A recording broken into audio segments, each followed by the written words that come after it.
ભગવાન સ્વામિનારાયણના પ્રસંગની વાત કરજો તમે કે આપણે તો શું વાત કરીએ, આ ખુરશીમાં બેઠા યોગી બાપા કહેતા કે આ ખુરશીમાં બેહીને આપણે તો બોલતા નથી પણ ખુરશી બોલે એમ, જે કંઈક બોલાવે પ્રભુ બોલાવે.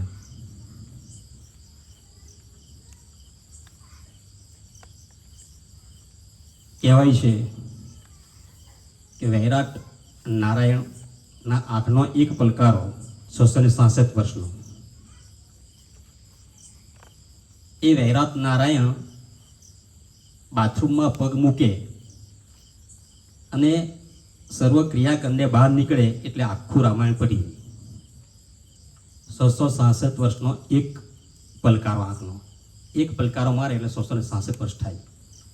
એ વૈરાટ નારાયણે બાથરૂમમાં પગ મૂક્યો એટલામાં શ્રી રામનો જન્મ થયો, રામ મોટા થયા, રામના લગ્ન થયા, રામ વનમાં ગયા, ત્યાર પછી સીતાનું હરણ થયું, રાવણ અને રામનું યુદ્ધ થયું, રાવણ હણાયો, ત્યાર પછી લવકુશ થયા.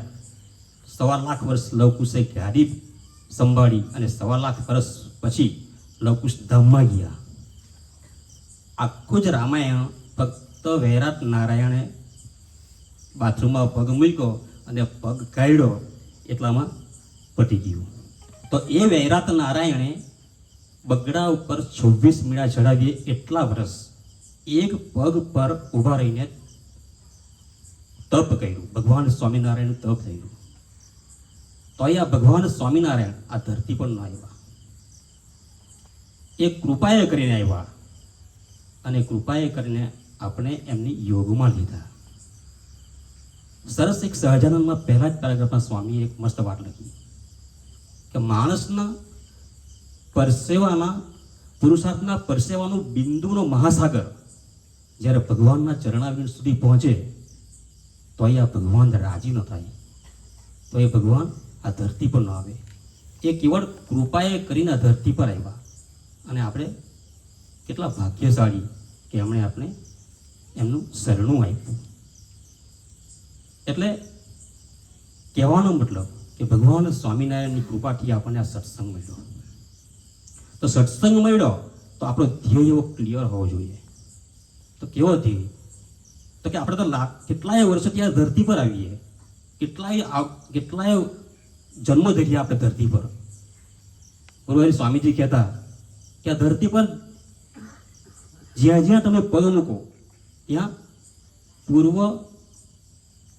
જ્યાં તમે પગ મૂકો ત્યાં તમારા પૂર્વજન્મની રાખ ઢંટાયેલી છે. કે આ ધરતી પર જેટલી સ્ત્રીઓ છે એ સ્ત્રીઓની પેટે તમે જન્મ લીધી પાસે. આ ધરતી પર જેટલી સમુદ્રમાં જેટલું પાણી છે એટલી માતાનું ધાવણ તમે જાવી ચૂક્યા છે. તો વિચાર કરીએ કે આપણે કેટલી વાર ધરતી પર આવ્યા, તે છતાં પણ આપણે મોક્ષ ના કરી શક્યા આપણો, જેને કારણે આપણે ધરતીમાં વારંવાર આવવું પડે. તો એના માટે આપણો ધ્યેય ક્લિયર હોવો જોઈએ, કે આપણો કે હેતુ ક્લિયર હોવો જોઈએ, આપણે શું કરવું જોઈએ. આપણને ખબર છે કે અમેરિકાની એક હોટેલમાં 4 મિત્રો 100મે માળે થઈ અને 100મે માળેથી રોજ એ લોકો લિફ્ટમાં ઉતરે, જાય, નોકરી પણ આવે જાય, આવે જાય. એક દિવસ એવું બન્યું કે જ્યારે નોકરી પણ એ લોકો આવ્યા ત્યારે લિફ્ટ બંધ હતી. તો લિફ્ટ બંધ હતી એટલે એ લોકોએ પગથિયા ચડવા પડ્યા. તો લોકો વિચાર કર્યો કે આપણે 25 100 પગથિયા હશે, 25 પગથિયા એક મિત્ર વાત કરે એવી રીતના 4 મિત્ર વાત કરીને આપણે 25 પગથિયા કાને ચડી જાય. 3 મિત્રોએ 25 પગથિયા સુધી વાત કરી, 75 પગલા ચડી ગયા. અને જ્યારે ત્રીજાનો વાર આવ્યો ત્યારે તેણે કીધું કે મને તો વાત કરતા ન આવડે એમ. અને એ રકઝકમાં એ લોકો 95 પગથિયા ચડી ગયા અને છેલ્લે કીધું કે હવે તો તમારે વાત કરવી જ પડશે. અને એણે કીધું ચાલો હું વાત કરું. એવામાં 4 પગલાં બીજા ચડી ગયા અને પછી 1 પગલું રહ્યું ત્યારે એણે કીધું કે આ રૂમની ચાવી તો નીચે ભૂલી ગયા. તો કંઈક આવી સ્થિતિ આપણી નહીં થાય એમ. એટલે ધ્યેય આપણે આપણો ક્લિયર કરીએ એમ કે આ ધરતી પર આપણે શા માટે આવ્યા છે એમ. એ તો આ ચાવી જેવું થાય. પછી આપણને એમ થાય કે હજી હું નાનો છું, હું તો થઈને હું સત્સંગ કરીશ, આપણને એમ થાય કે હું હજી યુવાન છું, થોડું રમી લેવું, થોડુંક ફરી લેવું, પછી આપણે સત્સંગ કરીએ.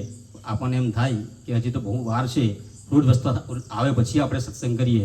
અને એવામાં ને એવામાં આપણી ઉંમર જતી રહી અને આપણે આ ધરતી પરથી પણ જતા રહે, એ પણ આપણને ખ્યાલ નહીં આવે, તો એ આ ચાવી ભૂલી ગયા બરાબરનું છે. એટલે કહેવાનો મતલબ એવો છે કે આપણે આ સત્સંગમાં આવ્યા છે, પણ આપણો ધ્યેય ક્લિયર હોવો જોઈએ. સત્સંગ શા માટે એમ? તો શું આપણે આ સત્સંગ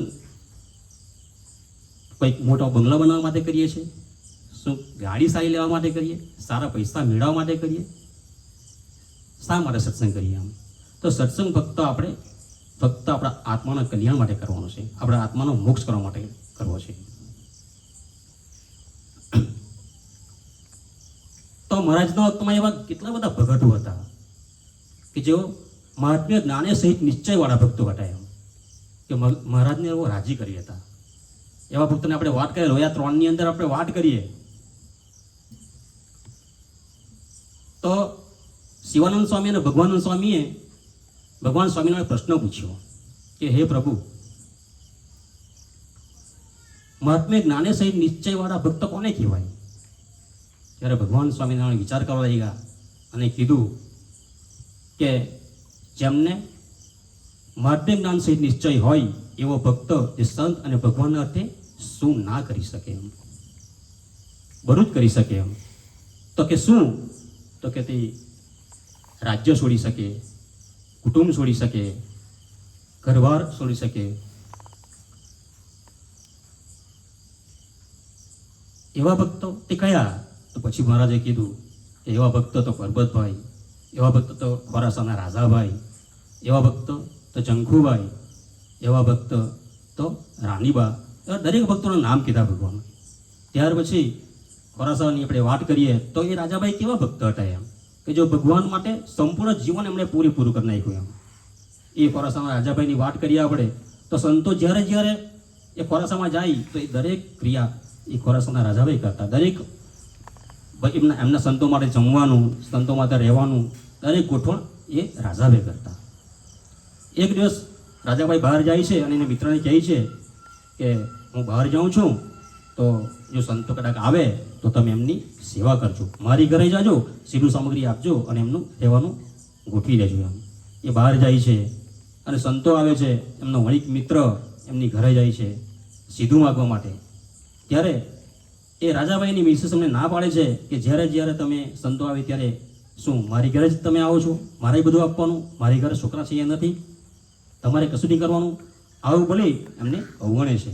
ત્યાર પછી એ વણિક મિત્ર એમના માટે ઘરે જાય છે અને ત્યાંથી લાવીને સંતોને રહેવાનું ગોઠવે છે. 2-3 દિવસ પછી રાજાભાઈ આવે, પૂછે છે કે શું થયું, બધી હાલત કેવી છે. ત્યાર પછી એમને ખૂબ વસમું લાગે છે કે મારી ઘરે મારી મિસિસે આવું કીધું સંતો માટે. અને એમને એવું થયું કે ચાલ હવે મારે આ ઘરમાં રહેવા જેવું નથી, મારે આ બધુંનો ત્યાગ કરવો પડશે. અને એ હિસાબે એમણે ઘરમાં જે કંઈ હશે એ બધું લઈને પોતે ગઢડા નીકળી ગયા અને મહારાજને પોતાનું જીવન સમર્પણ કરી દીધું. મહારાજને ગઢડાની અંદર સભા કરીને બેઠા હતા. ત્યાં મહારાજને કહે કે હવે મને સાધુ બનાવો. મહારાજ કહે કે અમે કહે તેમ કરશો તમે? તો કે હા. તો જાઓ અગતરાય અને પરોતભાઈની ઘરે તમે હળ હાંકો. કહેવાય છે કે 18 વર્ષ સુધી એ ખોરાસાના રાજાભાઈએ પરોતભાઈના હળ હાંકેલું એમ. એટલે કહેવાનો મતલબ કે એની પાસે શું નહીં હતું, બધું જ હતું, પણ એમને ભગવાનનો મહિમા હતો અને સાથે મહિમાનો વિચાર હતો, તો ભગવાનને એમણે રાજી કરી લીધા.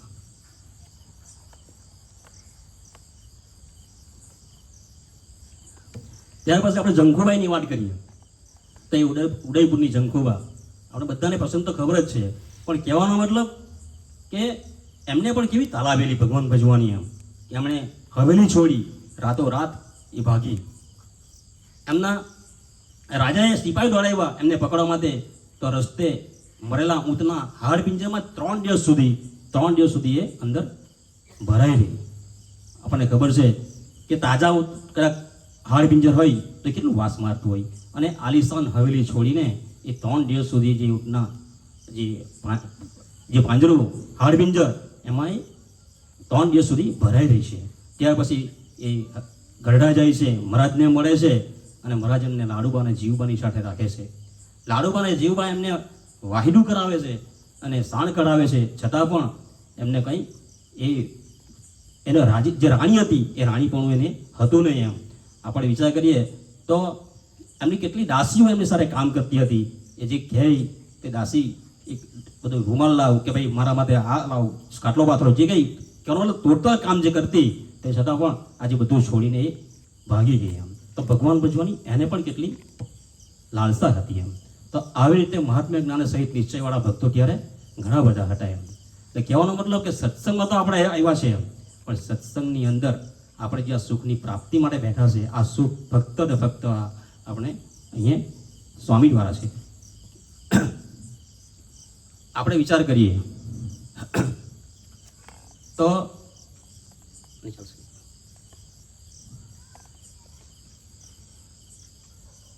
સુખની પ્રાપ્તિ માટે દરેક માણસ આજે સવારથી સાંજ સુધી દોડે, એમ એકને એક કાર્ય કરે. એમ પણ સુખ કોઈ જગ્યા નથી. એમ કોઈ કવિ સરસ કહ્યું છે એમ કે સુરપુર, નવરપુર, નાગપુર तीनों में नहीं सुख, कहाँ सुख हरि के चरण में, कहाँ सुख संतन के माही. એમ સુખ કોઈ જગ્યા નથી, નથી ધરતી પર, નથી પાતાળમાં કે નથી સ્વર્ગલોકમાં, કોઈ જગ્યા સુખ નથી. તો સુખ તો હરિના ચરણમાં છે. આપણે જોઈએ તો નંદ રાજાએ આખી પૃથ્વીનું ધન એકઠું કર્યું. એમ આખી પૃથ્વીનું ધન. છેલ્લે પણ એમને ખબર પડી કે કોઈની ઘરે થોડા ઘણા પણ રૂપિયા હોય તો એને સિપાહીને મોકલાવીને એણે ઊંટ બકરા વેચવા મૂકેલા કે જો કોઈ લેશે તો કે ખબર પડશે કે ધન કોની પાસે છે. એમ હાથી લઈને મૂકેલા. એક ઘરમાં એક બાળક રડ્યું અને તેણે હાથી લેવાની જીદ કરી તો એની માએ કીધું કે જા તારા પપ્પાના કબરમાં પૈસા છે. તો એ નંદ રાજાએ કબરમાંથી પણ પૈસા કાઢી મંગાવ્યા. કહેવાનો મતલબ આખી પૃથ્વીનું ધન એમણે એકઠું કર્યું અને એ ધન એ દરિયાને મધ દરિયા વચ્ચે મૂકી આવતા. એમની પાસે એક વરાવતાનું હાડકું હતું. એ હાડકું જ્યારે એ દરિયાની અંદર થેપે એટલે રસ્તો થઈ જતો અને ત્યાર પછી વચ્ચે મૂકીને આવતો. એક દિવસ નારદજીએ પ્રવેશ કર્યો એની પત્નીમાં અને એની પત્નીને કીધું કે નંદ રાજા તો તને માનતો નથી, કે એ તો જેની આગળની પત્ની છે એને જ માને છે, કે એનું હાડકું હજી પણ હાથે રાખે છે. એમ ત્યારે એની પત્નીએ એ હાડકુંને બારી મૂક્યું અને નંદ રાજાને ખબર પડી કે હવે શું કરવાનું, અને તરત જ એને વૈરાગ્ય જઈ ગયો અને ઘરમાંથી નીકળી ગયા. એટલે સુખ ધનમાં પણ નથી સુખ સ્ત્રીમાં. ચંદ્રગતુ રાજાએ પણ કરોડ સ્ત્રી કરી. એક કરોડ સ્ત્રીની અંદર કોઈને પણ બાળક ન હતું અને છેલ્લે એક પત્નીને બાળક હતું. તો દરેકને ઈર્ષ્યા આવી બીજી બધીને અને એ બાળકને મારી નાખ્યું. તો ચંદ્રગતુ રાજા પણ સંસાર છોડીને ચાલી નીકળી ગયા. એટલે સુખ કોઈ જગ્યા નથી. આપણે સુખની પ્રાપ્તિમાં નીકળી પડ્યા છે, પણ કહ્યું ને કે સુરપુર, નૂરપુર, નાગપુર तीनों में सुख नहीं, कहाँ सुख हरि के चरण में, कहाँ संतन के माहे. એમ આપણે જોઈએ તો અને મુકેશ અંબાણી, આ મુકેશ અંબાણીના આજે કેટલા બધા રૂપિયા હશે. એમ કે 500 રૂપિયા પડી ગયા તો એ વણવાની એના પર ટાઈમ નથી વણવાનો. તો એ મુકેશ અંબાણીનો છોકરો આજે અનંત અંબાણી, તે એને એવી ટાઈપ તો રોગ છે કે એની જે વજન છે એ વજન ઓછું થતું નથી. એમ તો દુનિયાના દરેક ડૉક્ટરને એ મળી ચૂક્યા છે, પણ તે છતાં પણ એ તબિયત એને કંટ્રોલમાં નથી આવતી. તો પૈસા પણ એને કામ નથી આવતા. એમ એટલે એની પાસે ભરપૂર રૂપિયો છે, પણ રૂપિયા પણ કામ નહીં આવે. બસ કામ શું આવશે આપણને? ફક્ત એક આ સત્સંગ કામ આવશે. ખૂબ જ સરસ આપણને આ સત્સંગ મળ્યો છે, આવા સ્વામી મળ્યા છે. બસ પ્રબોધ સ્વામી આપણને હરિપ્રસાદ સ્વામી ગયા ત્યાર પછી એક સરસના એવા ગુરુની આપણને ગોડ આપી દીધી. એમ એ પ્રબોધ સ્વામીની વાત કરીએ તો એક દિવસ યુએડી પર પ્રબોધ સ્વામી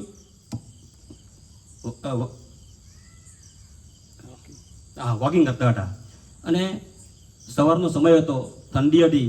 ત્યારે જોડના સંતે કીધું કે સ્વામી અહીંયા આ ઝેરકી ઓછી આવે છે તો આપણે ચાલો ડાઇનિંગ હોલ પર ગઈને ત્યાં સરસ એવો તડકો આવે છે, ત્યાં ગઈને આપણે વોકિંગ કરીએ. તો પ્રભુ સ્વામીએ કીધું કે આપણે અહીં જ વોકિંગ કરીએ, કારણ કે આ બધા ભક્તો જે ઊભા છે ને એ ભક્તોના દર્શન થાય. એમ આપણે ત્યાં ભલે વિટામિન ડી મળશે, પણ અહીંયા બધા ભક્તો જે આપણે મળશે ને એમના દર્શન થશે ને તો આપણે બધા જ વિટામિન મળી જશે. એમ તો એ કેવા ભક્તો, એ કેવા સ્વામી? એમ ભક્ત વસલ સ્વામી.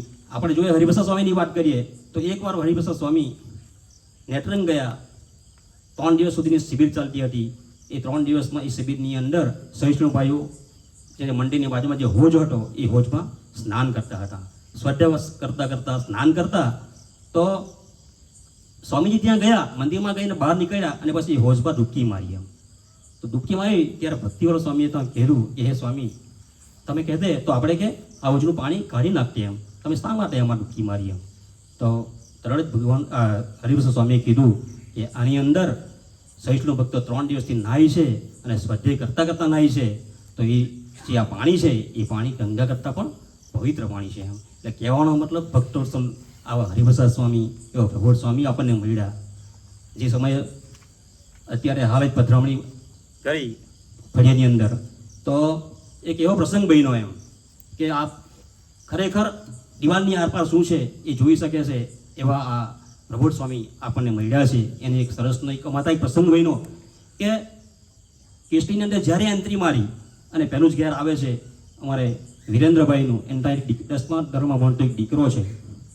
પ્રભુડ સ્વામી જ્યારે બેઠા ત્યારે દીકરાને સંકલ્પ કર્યો કે આ પ્રભુડ સ્વામી જો મને એના બાજુમાં ખુરશી પણ બાજુમાં બેસાડે અને મારા ખભા પર હાથ મૂકે તો સારું, એવો મનોમન એણે સંકલ્પ કર્યો. ત્યાર પછી ત્યાંથી તો પધરામણી પતી ગઈ, નીકળી ગયા. દરેક ગામમાં એક પધરામણી પતી ગઈ અને પછી રાજનભાઈની ઘેર જમવાનું હતું. ત્યાં જમી કરીને જ્યારે સ્વામી બહાર આવ્યા અને કહેવાય કે સ્વામીની તબિયત કદાચ નાંદુરસ્ત હતી, તેના કારણે નીકળી જવાના, એટલે ફોટોગ્રાફી કે એવું કંઈ થાય નહીં એવી હાલત હતી. પણ તે છતાં અમે આજીજી કરી કે સ્વામી એક ફોટો અમારા મંડળમાં દરેક ભક્તો સાથે લઈ લે. તો મૈત્રી સ્વામી તો ના પાડી, પણ પ્રભુડ સ્વામીએ કીધું ચાલો એક ફોટો લઈ લઈએ એમ. અને ત્યાં જે બાજુમાં સોફો હતો એ સોફા પણ પ્રભુડ સ્વામી બેસી ગયા. અમારા મંડળના દરેક ભક્તો બાજુમાં બેસી ગયા એમ. પણ જે દીકરાએ સંકલ્પ કરેલો હતો કે પ્રભુડ સ્વામી મારા ખભા પર હાથ મૂકે તો સારું, તે દીકરાને પ્રભુડ સ્વામીએ બોલાવ્યો અને એની બાજુમાં બેસાડી એના ખભા પર હાથ મુકાવ્યો અને પછી કીધું કે ચાલો હવે ફોટો પાડો. કે કહેવાનો મતલબ કે છોકરાનો સાક્ષી પણ ભેટી કાઢ્યો. તો આવા પુરુષની આપણને ગોડ મળી છે. વિશેષ વાત નથી કરવી આપણે. હવે હિતેશભાઈને પ્રાર્થના કરીએ કે જે કંઈ ભૂલચૂક થઈ તો માફ કરજો. ગુરુહરિ સ્વામીના ચરણમાં પ્રાર્થના છે કે હે સ્વામી, અમે તો હજી ખૂબ જ પાછળ છે, પાપા પગલી કરી રહ્યા છે. બસ આપ અમારા દરેક કાર્યમાં ભળજો, અમને આગળ લેજો, સત્સંગમાં રાખજો. એ જ પ્રાર્થના સહજાનંદ સ્વામી મહારાજની છે.